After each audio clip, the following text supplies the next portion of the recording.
100 అడుగులు వేసి వెళ్ళలేకపోతే భగవంతుడు 100 అడుగులు వేసి మన వైపుకి వచ్చినప్పుడు 2 అడుగులు మన ప్రయత్నంగా మనం చెయ్యాలి.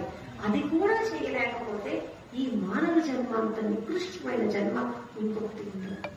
మనకి ఎంతో పవిత్రమైన మానవ జన్మ లభించినందుకు ఈ నియమ నిబంధనలను పాటిస్తూ జన్మానికి ఒక శివరాత్రి అన్నట్టు సంవత్సరానికి ఒక కార్తీక దీపం వెలిగించుకుని మనం మన జన్మని ధన్యం చేసుకోవాలి. ఇంతవరకు చాలా బాగుంది. అంతే కనుక 30 పైబడిన వాళ్ళే తప్ప 25, 20 కింద వాళ్ళు నాకెవరూ కనిపించట్లేదు. ఒక 2-3 పిల్లలు తప్ప. ఏమండి మీ ఇళ్లలో పిల్లలు లేరా? మీ పిల్లలు మీతో ఎందుకు మీ వెంట రాలేదు? పిల్లలు రారండి.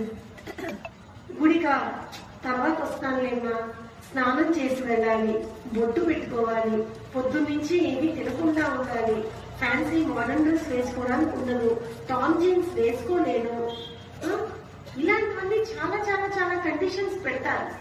మనం కూడా ఏంటంటే సర్లే పిల్లలు ఉన్నాయే ఏదో చేసుకో, హోంవర్క్ అది చేసుకో, నేను వచ్చేటప్పటికి అంటానే తప్ప ఆ రెక్క పుచ్చుకుని రా గుడికి అని మనం చెయ్యడంలో విఫలం అవుతున్నాము.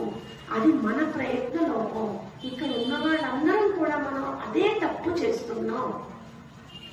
తరతరాలుగా అదే తప్పు చేసాము, ఇప్పుడు కూడా అదే తప్పు చేస్తూ ఉన్నాం. ఇంకా మేలుకోలేదు. ఇంకా పోతే పెద్దయితే వాళ్ళు తెలుసుకుంటారులే, పెళ్ళై అత్తారింటికి వెళ్తే అది తెలుసుకుంటుందిలే. ఏం తెలుసుకుంటారండి?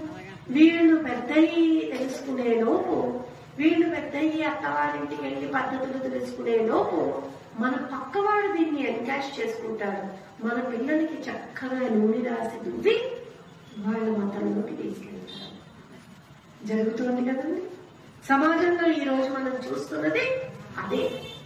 అది చక్కగా స్లో క్యాన్సర్ లాగా వ్యాపిస్తుంది. ప్రతి మనిషి శరీరంలోనే ఉంటాయండి.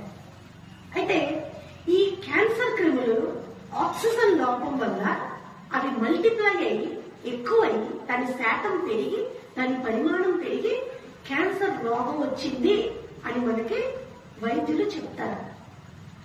మనకి ఆ క్యాన్సర్ శరీరంలో ఎలాగా దినదినాభివృద్ధి చెందుతుంది అనేది మనకి తెలియదు.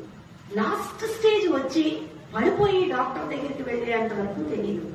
ఇప్పుడు సమాజంలో కూడా క్యాన్సర్ లాగే ఈ కొబ్బరి నూనె తలకి రాసి తల దొబ్బి మన పిల్లల్ని వాళ్ళ వైపు తీసుకెళ్లే ప్రయత్నం స్లో పాయిజన్ లాగా జరుగుతుంది.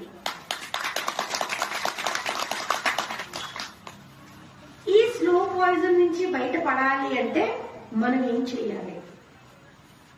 మనం నా